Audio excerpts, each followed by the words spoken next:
This is the Prince Makai channel. It's your boy Prince Makai, and I'm back with another video. And today I want to talk about my cutoff game. My cutoff game has never been so strong in my entire life than it is right now. Let's talk about it. When all the smoke like a vape pen. Hold on, brother, chase him. Say my name, I pop up like the boogeyman. Fucking the game over dropping bangers with no. So, late last year is when I really started to just cut people off that either rubs me the wrong way when we're already friends and I'm starting to see something wrong with you, or just behaviors that I'm not willing to deal with. I'm getting too old for this shit. I'm gonna be 27 years old. Oh, she's old. This year. I don't have time to be dealing with toxic energy, toxic people in my life. I don't have the energy to deal with that kind of energy. I am very tired. I'm sick and tired of it. Of having people go in and out of my life like revolving doors. I'm tired of having bad energies connected with mine and following me everywhere I go in life. I'm tired of having people take their situations out on me, mistreating me. But then again, I have allowed it. Because you train people how to treat you. I'm not putting up with shit that I feel like will be detrimental, not only to a relationship that I have with that person or my life. Now, friends and family, they argue. That's normal. You know, that's normal. And in all actuality, your friends can feel more like your family than your actual family. But there's certain things that I'm not willing to put up with, especially if I'm meeting someone new and I'm getting to know them as friends. If I peep something, or I start to see that they're not well, or I start to see that they have issues and they just start acting, you know, a little crazy or a little just weird, you know, I gotta cut it loose. I gotta let it go. And for example, I had a friend that I was getting to know that I met through a mutual friend, and I come to find out that he likes me, but we both said that we're just gonna be friends. We're just gonna be cool. As a matter of fact, the night that I met him, which was last month, it was his birthday, and he came out to DC, and our mutual friend, and you know, we all hung out, went back to the Airbnb, and he told me that, you know, he told my friend that he wanted me to go. So I didn't think that he liked me, but then he instantly started flirting with me as we ended up, you know, trading numbers and talking and stuff like that as friends, mind you.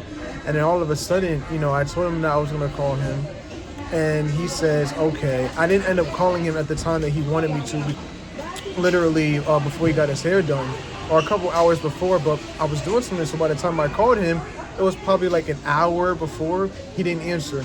Then he texted me and he was like, oh, was supposed to text me, you know, you wait till the last hour before I get my hair done. And I'm like, okay, I'm not taking it personal, because in my life, I don't take a lot of things seriously. I'm not gonna waste my time arguing with anybody about something that is just not that serious to me. You'll be okay, you're grown, you'll live. But he took it personal. He was like, you think I'm laughing, but I'm not. This is not a joke to that. I was just making jokes about it. You're a joke. And I'm like, okay, well, hit me up when you're not mad at me. You know, he's acting like I'm his fucking man. Like, what the fuck? We are friends. We're getting to know each other. I've known you all for about 2 weeks. You've known me for 3 days. The next day I hit him up and I said, are you still mad at me? No, I said, are you over it yet? And then he emphasized the message that he sent before where he said, just leave me alone. So I was like, oh, okay. Then I go on Instagram a couple days ago, and I find that he unfollowed me. So I blocked him. Weird shit like that. And I started to notice some things while we were getting to know each other on FaceTime and shit like that, that I just don't think would be healthy for our friendship. And I don't want that kind of energy around me. Because I'm all about energy and positive things. I started to notice that he drinks like a fucking fish. Because you were drinking like a fish. And I've noticed that because every time we would be on the phone, he had a full bottle of alcohol and he was drinking it the entire time. And sometimes it would be as early as 10 a.m. to as late as 2 o'clock in the morning. You are an alcoholic. This nigga would be drinking a whole bottle. Our mutual friend that we both met each other through, I started to talk about him and saying how proud I am of our mutual friend. He was on this show that gained millions of views on YouTube, and everyone pretty much knows him, you know, on the internet and stuff like that. And he's doing big things. I am so proud of you. Do you hear me? He would just be like, oh, he ain't really doing much, or he not really known down here, and I know the real him, and da da da. Just downplaying his success, and that's supposed to be your friend. And she's the one that's your friend. And they're making it seem like he ain't like he ain't nothing. You know what I'm saying? As a friend that you were like that with, do you just throw them away like that to where everybody is gonna be looking at them like? He would always be so quick to talk about him too. So it's just like I should have seen signs like that he's not well. You're scary.